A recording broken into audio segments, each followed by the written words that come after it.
Oh, well, a very cleverly put question, if I may say, because this whole gap between theory and practice is very delicately balanced in the area of corporate finance and corporate valuation. Corporate valuation being part of the corporate finance topic. In some companies, the gap is very small.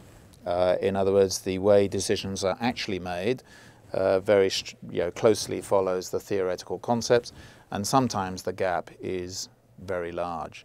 I've been into a lot of companies and experienced both and everything in between.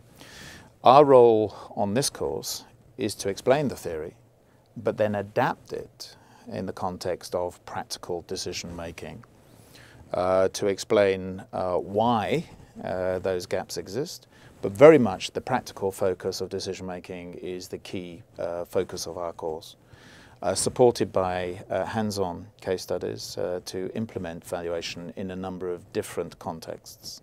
Yes, well, I think the majority of textbooks in the area of corporate valuation are written by academics, all of whom, almost without exception, believe in perfect markets.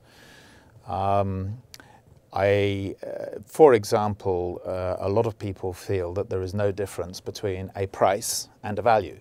The price that someone is prepared to pay is the value of the asset or the business. And of course, nothing could be further from the truth. There aren't many valuation techniques. There are only two. But there are many, many pricing techniques. And a lot of people, encouraged by textbooks, feel that these pricing techniques are in fact valuation techniques, things like comparative analysis. And so again, from a practical analysis and application point of view, we do go through the different techniques and identify which ones are focused on price and which ones are focused on value. For the 6 years that I was the finance director of a company in industry, we did about 40 acquisitions. All of which were subjected to due diligence and corporate valuation.